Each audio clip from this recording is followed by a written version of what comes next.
दोस्तों, आपने जिंदगी में कितनी बार ये सोचा है कि पैसा कमाना मुश्किल है या पैसा संभालना?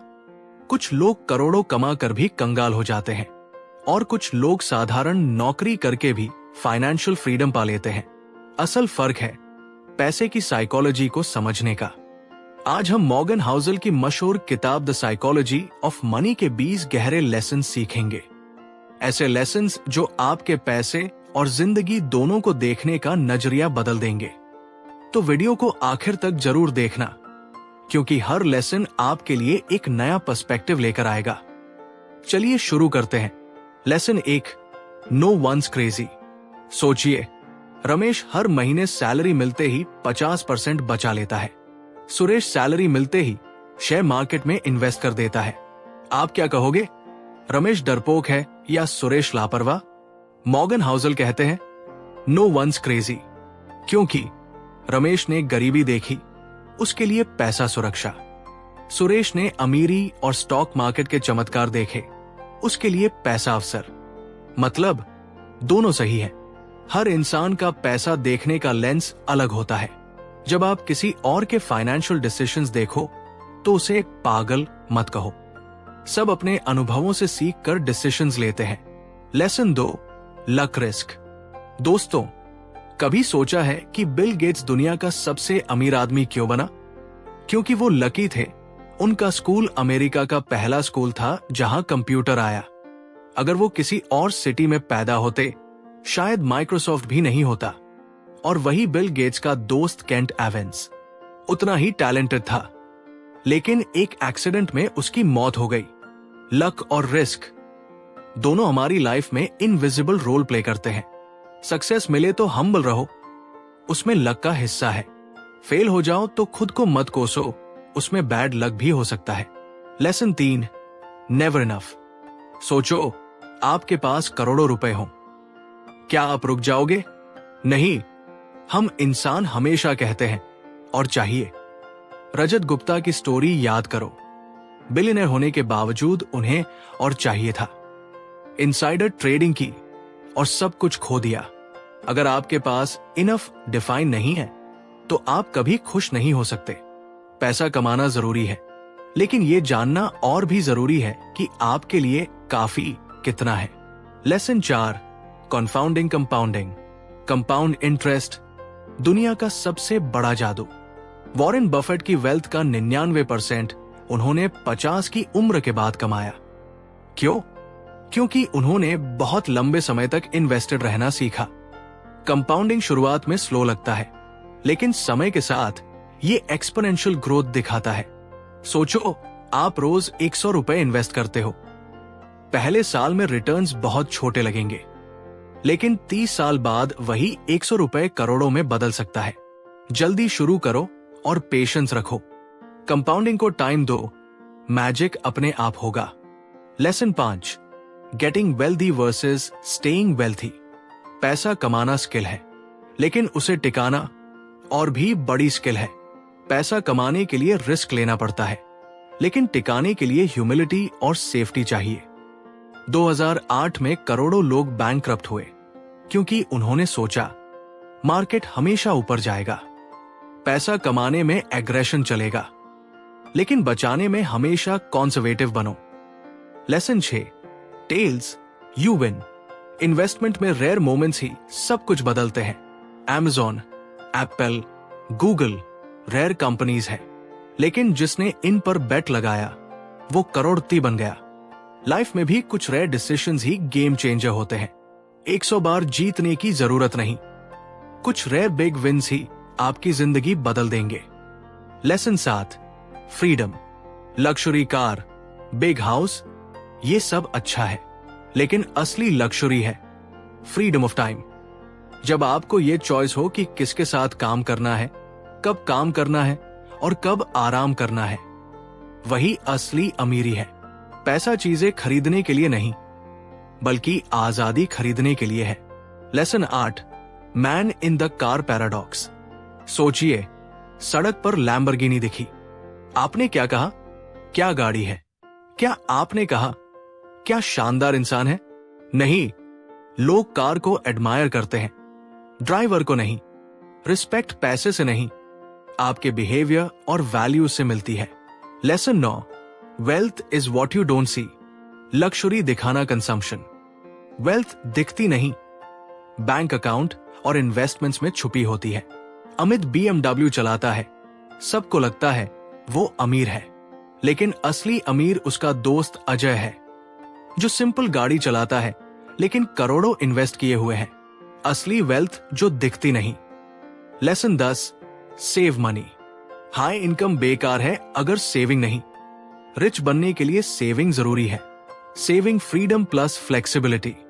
रवि 2 लाख रुपए कमाता है लेकिन 1.9 लाख रुपए खर्च करता है। मोहन 50,000 रुपए कमाता है लेकिन 20,000 रुपए बचाता है।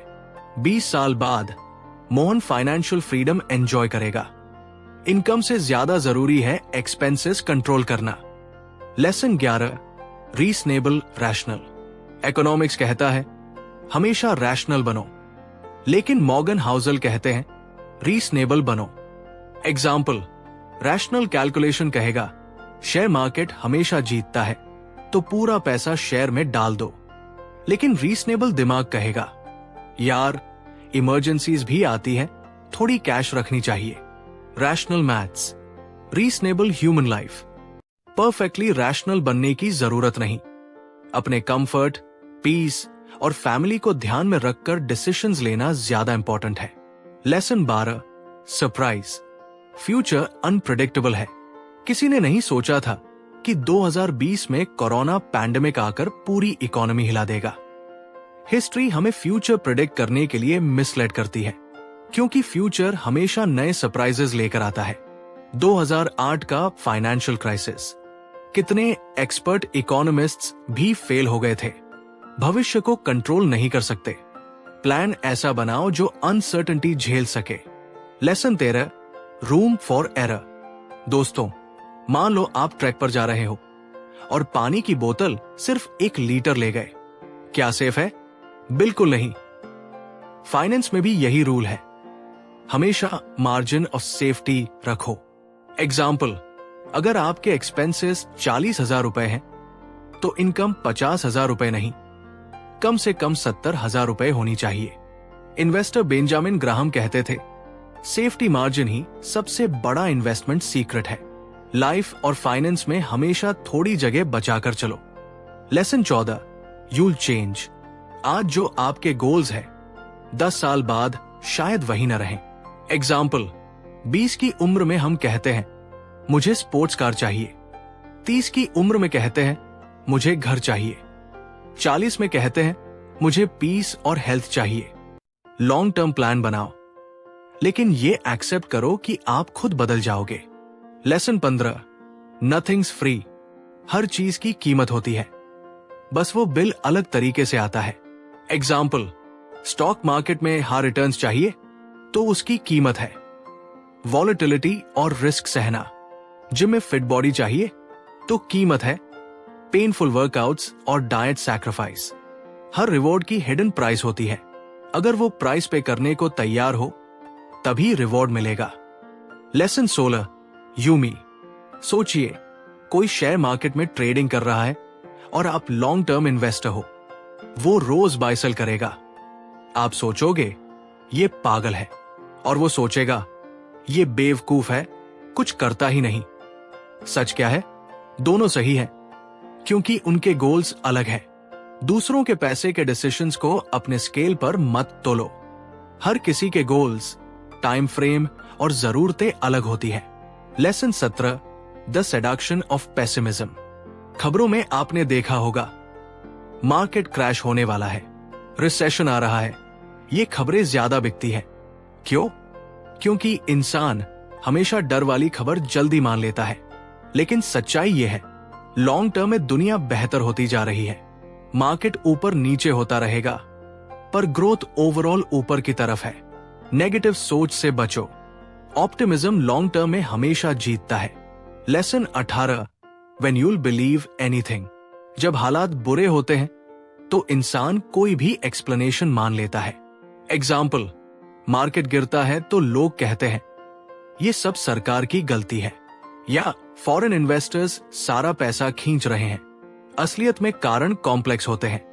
हर फॉल या हर प्रॉब्लम का सिंपल विलन मत खोजो। रियल वर्ल्ड बहुत कॉम्प्लिकेटेड है। Lesson 19, all together now. Morgan Housel कहते हैं, अब तक के सारे लेसन्स एक साथ जोड़ो। पैसा सिर्फ नंबर्स नहीं है, ये patience, risk, luck, saving, freedom, compounding और माइंडसेट का मिक्स है। अगर आप इन प्रिंसिपल्स को डेली लाइफ में अप्लाई करते हो तो एवरेज इनकम वाला भी करोड़पति बन सकता है। लेसन 20, कॉन्फेशंस। बुक के आखिर में मॉर्गन हाउसल खुद कॉन्फेस करते हैं, मैं भी परफेक्ट नहीं हूं, मेरी लाइफ में भी गलतियां हुई हैं, लेकिन फर्क इतना है कि मैंने उनसे सीख लिया। मतलब कोई भी इंसान फाइनेंशियल एक्सपर्ट नहीं होता, हर कोई सीखते सीखते बेहतर बनता है। हम्बल रहो, मिस्टेक से सीखो और हमेशा याद रखो, पैसा बिहेवियर का खेल है, इंटेलिजेंस का नहीं। दोस्तों, हमने अभी तक इस किताब के 20 गोल्डन लेसन्स सीख लिए, लेकिन मॉर्गन हाउसल ने किताब के आखिर में एक बहुत पर्सनल बात लिखी है। आफ्टरवर्ड या पोस्टस्क्रिप्ट, यानी उनकी अपनी लाइफ स्टोरी और वो कैसे पैसे के साइकोलॉजी को प्रैक्टिकली फॉलो करते हैं। ये हिस्सा छोटा है लेकिन बहुत पावरफुल। इसे समझना जरूरी है क्योंकि यही दिखाता है कि वो खुद अपने लेसन्स को कैसे जीते हैं। मॉर्गन हाउसल बताते हैं कि उनकी और उनकी वाइफ की एक ही सोच है, हम जितना पैसा कमाते हैं उससे ज्यादा इंडिपेंडेंस और फ्रीडम चाहिए। मतलब उन्हें महंगी कार्स, बड़ी हाउसेस या लक्जरी दिखाने में इंटरेस्ट नहीं, उनका असली गोल है control over their time. Housel बताते हैं कि वो और उनकी वाइफ फाइनेंशियल प्लानिंग में बहुत सिंपल रूल्स फॉलो करते हैं। हाई सेविंग्स रेट, वो अपनी इनकम का बड़ा हिस्सा बचाते हैं। वो कहते हैं, we don't need a reason to save, saving itself is the reason. यानी सेविंग सिर्फ इमरजेंसीज या इन्वेस्टमेंट्स के लिए नहीं, बल्कि पीस ऑफ माइंड के लिए भी है। अवॉइड लाइफस्टाइल इन्फ्लेशन, ज्यादा इनकम आने पर भी जिंदगी में अननेसेसरी खर्च नहीं बढ़ाते, क्योंकि वो जानते हैं कि हर लक्जरी एक नई डिपेंडेंसी ले आती है। फ्लेक्सिबिलिटी इज वेल्थ, उनका सबसे बड़ा ड्रीम है कि कभी भी कह सके आज काम नहीं करना है, यही असली रिचनेस है। वो कहते हैं, लोग अक्सर पूछते हैं कि आपका फाइनेंशियल प्लान क्या है? हमारा प्लान सिंपल है, be reasonable, save a lot, avoid debt, stay flexible और सबसे इंपॉर्टेंट, खुश रहना सीखो। पैसा सिर्फ नंबर्स का खेल नहीं है, पैसा सिर्फ रिच दिखने का साधन नहीं है। असली पैसा वो है जो आपको लाइफ में चॉइसेस और पीस देता है। मॉर्गन हाउसल की अपनी लाइफ इस फिलॉसफी की लिविंग प्रूफ है। उन्होंने जो लिखा वही जीते भी है। तो दोस्तों, यही था द साइकोलॉजी ऑफ मनी का बोनस लेसन पोस्टस्क्रिप्ट। ये हमें रिमाइंड करता है कि आखिरकार पैसा सिर्फ एक टूल है, असली खेल है आप उस टूल का इस्तेमाल कैसे करते हो। अब सवाल आपसे, आपकी जिंदगी में मनी, क्या पैसा आपके लिए सिर्फ खर्च करने की चीज है या वो आपको इंडिपेंडेंस और फ्रीडम देगा? अपना आंसर कमेंट्स में जरूर लिखें। और हाँ, अगर ये पूरा सीरीज आपको वैल्यूएबल लगा हो तो इस वीडियो को लाइक करें, शेयर करें और चैनल ट्रू वेल्थ नॉलेज को सब्सक्राइब करना बिल्कुल मत भूलना, क्योंकि यहां हम आपके लिए ऐसी ही फाइनेंशियल विजडम लाते रहेंगे जो आपकी जिंदगी बदल सकती है।